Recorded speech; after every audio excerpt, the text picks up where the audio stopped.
Alright, so this is gonna be a short one. And yes, I'm just waking up, so whatever, fuck y'all. Don't judge me for doing this video after I just woke up. So, so far, I'm proven right in the playoffs. Uh, I think I'm at 8 and 9 as far as correct calls for like games have gone. Actually, I take that back. I'm at 9 and 10, and I've been perfect in the Western Conference. And the only one I got wrong was the Knicks series in the East.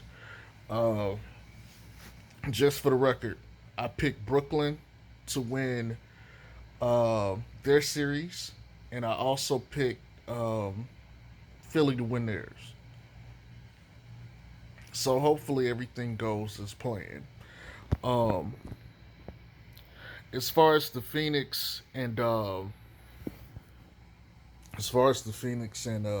Clippers game is gonna go, I put it like this: I think I still favor Phoenix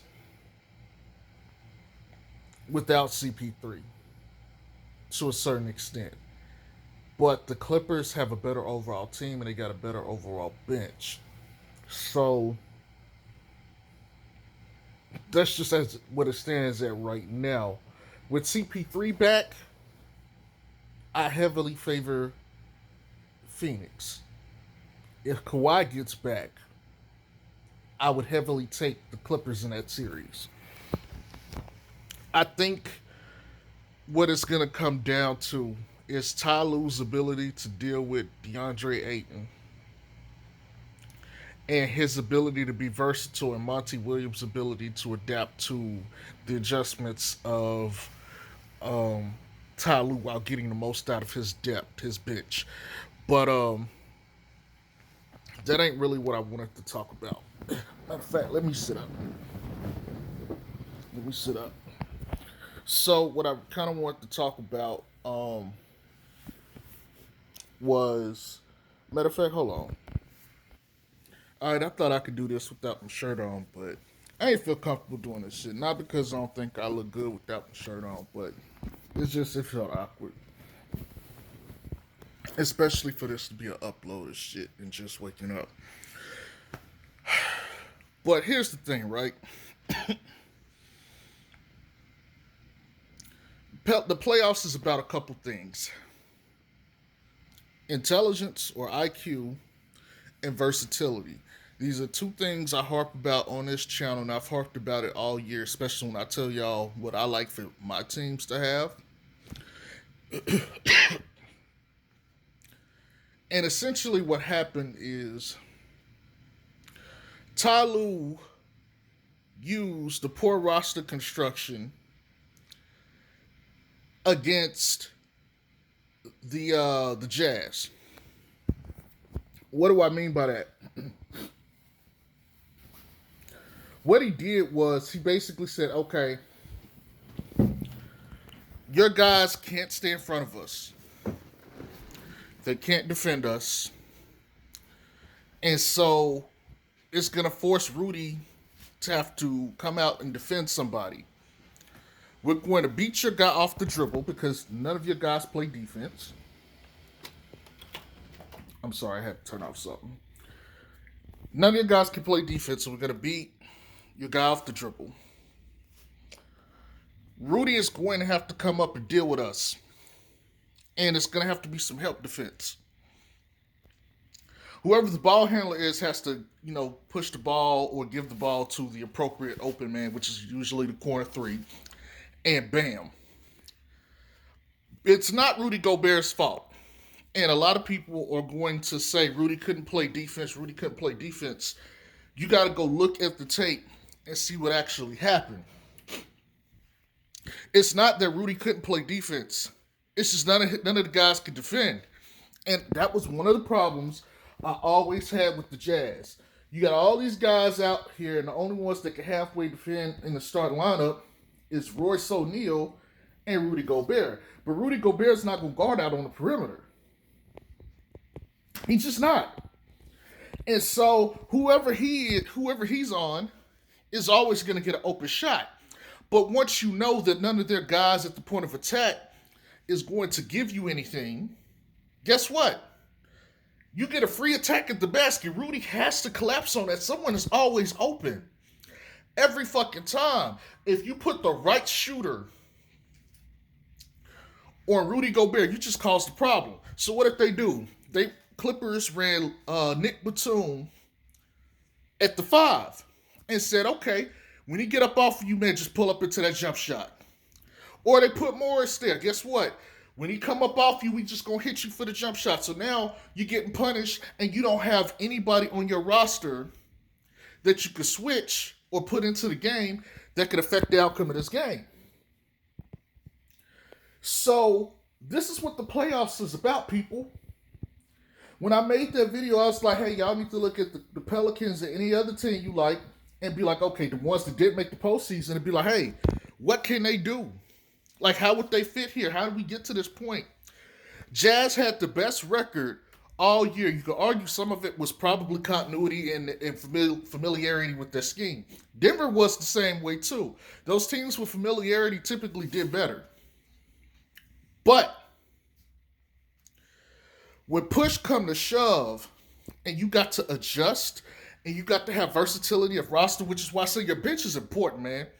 You can have your starters, but if your bench is Garbagier, it don't change anything. It's going to fuck you up in the long run. When you don't have anybody you can put in the game who can do different stuff. And that's why I always tell y'all, I don't like one-dimensional players. If all you can do is Kyle Korver just shoot and can't do nothing else, I don't want you on my team.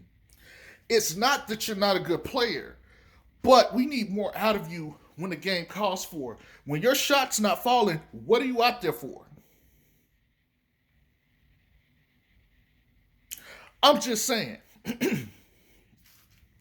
So the Clippers just said, fuck it.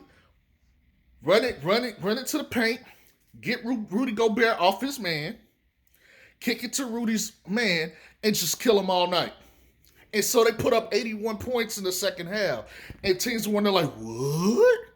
How did this happen? Why did Rudy Gobert get exposed? It's not why Rudy Gobert got exposed. It's really why the fuck, the front line of the backcourt of the damn Jazz couldn't keep anyone in front of them. Now, people want to talk about Lonzo Ball. Lonzo Ball can snipe.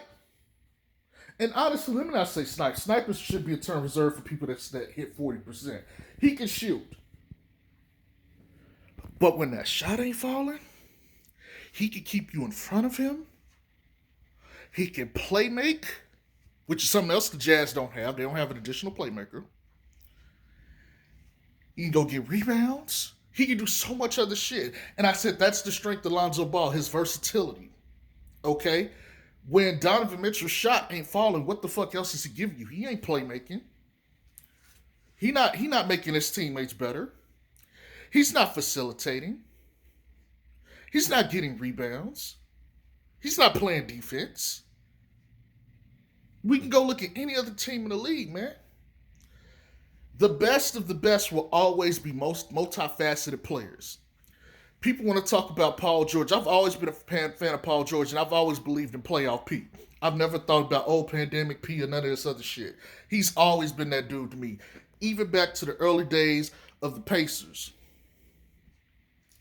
He didn't have it the whole game, but when they needed it from him, he showed up in the fourth quarter. But what did he do?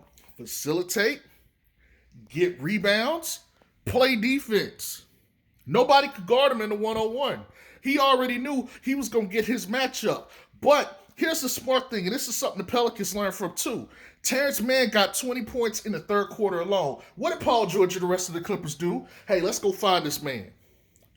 I'm not so in my ego to know that, hey, if my man has got it going, I'm not going to look him off, and I'm not going to give him the ball. I'm going to give him the ball, and we're going to run plays to get this man the ball every fucking time. And guess what? Terrence Mann cooked. He got them back in the game because they were down by like 25 points at one point. But check this out. Terrence Mann showed up and carried them through the third quarter, and PG in the fourth said, I got it. I got it. That's how it should work. And I've said this before. If you're a team, if you're building a team, your team should be able to function without your best players. Period. If your team cannot function without your best player, your team is garbage. It is straight garbage. You need a team that can go win games even if your best player isn't there. Period. And so when I look at a lot of these teams and I say, okay, if I took Donovan Mitchell or arguably Rudy Gobert away from the Jazz, are they as good? Can they win games? Like, are they a playoff team? Let's look at some of these other teams. If I took Trae Young away from motherfucking Atlanta, are they a playoff team? No. If I took Joel Embiid away, are they a playoff team? Yes, because they have Ben Simmons. I could also take Ben Simmons away if you think if he's the better player, which you probably don't. And they still are a playoff team. It doesn't matter if they're a good playoff team, they're still a playoff team. That's the point. If you take Zion away from the Pelicans, are they a playoff team? No, but they're not a playoff team with them. You see what I'm saying? So all these teams that we're seeing that are very good can function even without their best player. But more importantly, there's a tier list here. The best of the best teams will find a way to fucking win games without their best players. Donovan Mitchell, not having a good game, he might as well not be in the game. He shot 12 of 27. That's not efficient. I don't care how many fucking points he dropped. You missed 15 fucking shots. 15. Lonzo don't even take that many shots in a fucking game. In one game. So you missed enough shots that another player could have literally have taken and could have, shot like 40-something% from the field or from three. You never know. It's way too many shots to be taken. KD the other night put up like 18 to 23, efficient 49. That's what you need. If you're going to shoot 20-something, you better be shooting 16, 17. Your shot percentage better be close to 50%. Otherwise, you're doing too much. I cannot stand volume shooters that shoot all these damn shots and they be missing and they be low 41, 42. That's one of my issues I had with Kobe. And yes, I know a lot of people are not going to like that, but Kobe was inefficient most of his career, 44% from the field. That's too low for me. It's not bad, but it's too low. I would have rather him have been like 46%. Good. It changes a lot. But Kobe liked to take bad shots. Still great player, all-time great player. But that, if I had one issue with him and AI, they took bad shots at times. But every player has a weakness, even Jordan. Having said all that, man, look. The playoffs is a different monster. If you aren't built for the playoffs or you haven't built your team to be ready for like everything and be able to adapt and adjust, your team is garbage. You got a low IQ team, they're not going to go far in the playoffs unless they're supremely talented, which is what you got with the Bucks, because I think they're a low IQ team in general. But they're supremely talented.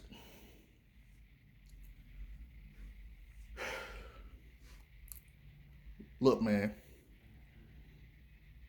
Pelicans are far off from the playoffs. They're close to getting in, but they're far off from being good. And if they don't make the proper changes, they're going to miss the playoffs next season too. Y'all have a good one. Peace.